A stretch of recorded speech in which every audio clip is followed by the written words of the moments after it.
सबसे बड़ी बात ये कि सीयूटी 2025 में जो बच्चे फॉर्म अप्लाई कर रहे हैं उनको कौन कौन से डॉक्यूमेंट चाहिए, उन डॉक्यूमेंट्स की हम बात करेंगे। सबसे पहले है कैटेगरी सर्टिफिकेट। इस बार जो आपका फॉर्म आया है इसमें कुछ चीजें अपडेट आई है।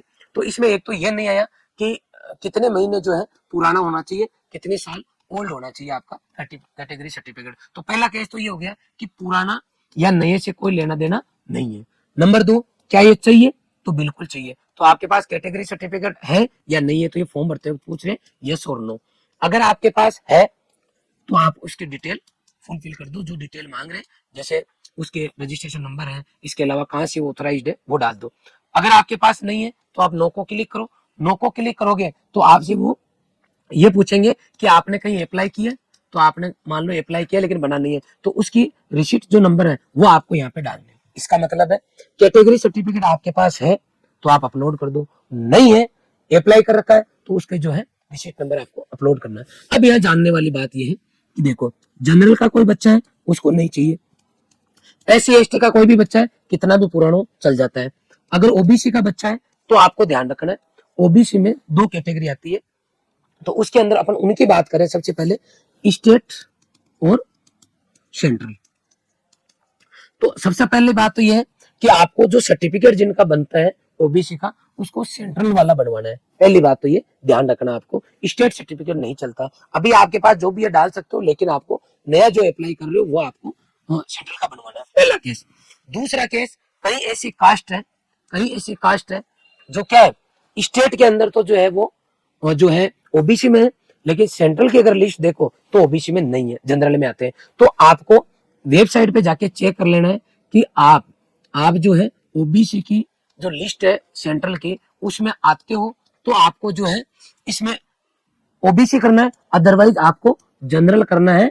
कई बार बच्चे जनरल वाले ओबीसी कर देते हैं, सेंट्रल में जाते हैं उनके दिक्कत आ जाती है, तो आपको ये चेक कर लेना है। इसके अलावा ईडब्ल्यूएस कैटेगरी के, मान लो मैं ईडब्ल्यूएस कैटेगरी में आता हूं मेरे मन में, क्योंकि मुझे पता है मैं सर्टिफिकेट बना लूंगा, तो फॉर्म भरते वक्त आपको ईडब्ल्यूएस कैटेगरी नहीं करना है जब तक कि आपके कंफर्म नहीं हो जाए। क्योंकि कई बार बच्चे अप्लाई तो कर देते हैं, लेकिन ईडब्ल्यूएस कैटेगरी की जो कंडीशंस है अगर उनको फुलफिल नहीं करोगे तो ये सर्टिफिकेट नहीं मिलता। मान लो आपने ईडब्ल्यूएस भर दिया, करेक्शन की डेट सब चली गई और आप सर्टिफिकेट नहीं बना पाए, उस क्योंकि आपने अप्लाई कर दिया इसका मतलब ये नहीं है कि बन ही जाएगा।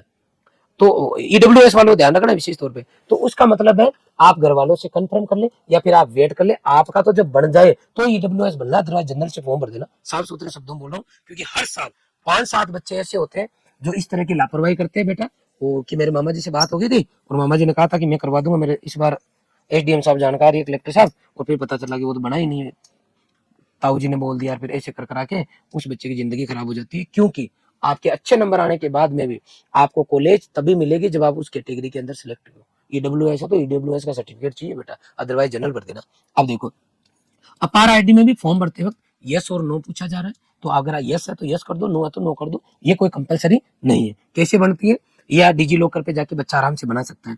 आइडेंटिटी डिटेल्स के अंदर आपको क्या करना है, आपका जो आधार कार्ड है उसको आपको यहाँ पे काम में लेना है। आधार कार्ड को आप काम में ले सकते हो। आई बात समझ में? क्या काम में लोगे? आधार कार्ड। इसके अलावा और भी ऑप्शन है, जैसे लाइसेंस है, पैन कार्ड है, इसके अलावा आपका पासपोर्ट है, वो सब चीजें भी ले सकते हो। सिग्नेचर में आपको ध्यान रखना है, कुछ चीजें जो ध्यान देनी होगी। नंबर 1, आपको ये कंफर्म हो जाना, आप क्योंकि आप बेटा बच्चे नहीं हो, 10th कर लिया आपने, 11th कर लिया, 12th कर लिया, 12th के साथ में आप या तो फॉर्म भर रहे हो या फिर रिपीटर होंगे, तो आपको फॉर्म साइन फिक्स कर लेना है। जैसे मान लो किसी का नाम है घनश्याम, तो या तो वो हिंदी में साइन करो या इंग्लिश में।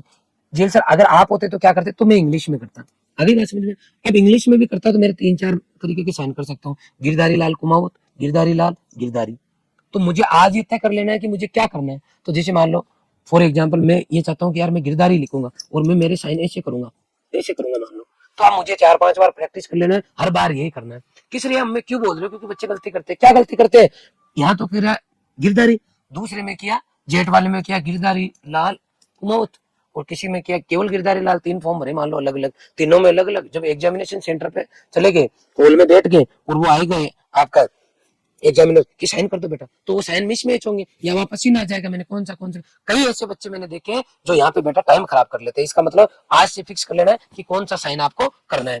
इसके अलावा फोटो आपको व्यवस्थित तरीके से, अरे सर मेरे पास आईफोन है, इसमें क्या गजब की फोटो आती है, नहीं खींचनी, स्टूडियो पे जाओ, खर्चा करो, 50-60 रुपए खर्च करो, उससे बढ़िया फोटो बनाओ, लगभग 40-50 फोटो ले लो उससे कि लाओ भैया दे दो, और उसकी सॉफ्ट कॉपी ले लो कि भैया मेरी मेल आईडी पे है ना, ये मेल कर दी फोटो, कभी जरूरत पड़े, क्योंकि जब हम एग्जामिनेशन सेंटर पे जाएंगे तो वो स्पेशल लिखते हैं कि फॉर्म भरते वक्त जो फोटो काम में ली थी वही फोटो आप जो है जो आपका एडमिट कार्ड है उसके ऊपर चिपका के पेस्ट करके लाना। तो उस टाइम तो फोटो है नहीं, कहाँ से लाओगे, अरे सर खो गई रही है वो, मतलब या तो आपकी लापरवाही रहेगी या फिर आपकी किस्मत खराब रहेगी जिसकी वजह से फोटो नहीं मिलेगी। बाद में आप होचबोक हो जाओगे कि सर ने तो ये बोला है या इसमें लिखा हुआ तो है, मेरे पास तो फोटो नहीं, मैं तो दूसरे ले जा रहा हूँ। तो कहीं ना कहीं एक मेंटल प्रेशर रहता है बच्चे पे। तो आप उस फोटो को मेल करा लो, अगर खुदा न खास्ता कहीं खो भी गई तो वापस मेल आईडी से वहां से प्रिंट ले लो वापस जाके। इसलिए आप ध्यान रखो यहाँ पे, और लगभग 40 से 50 फोटो रखना, क्योंकि जब आप फॉर्म से लेके काउंसलिंग तक जाओगे तो इतनी फोटो लग जाती है, चाहिए बच्चे को इतनी, ठीक है। तो ये बात होगी फोटो की। फोटो किस में होनी चाहिए, कैसी होनी चाहिए, तो फोटो का जो बैकग्राउंड है वो व्हाइट रखना, वैसे कलरफुल भी रख सकते हो, लेकिन मैं स्पष्ट कर रहा हूँ ब्लैक एंड व्हाइट आपकी फोटो होगी, नीट एंड क्लीन, बिल्कुल फेस आपका क्लियर दिखना चाहिए, वो आपकी फोटो चाहिए होगी। इसके अलावा पीएच कैंडिडेट है कोई तो उनको उनका उनका सर्टिफिकेट उनको चाहिए होगा।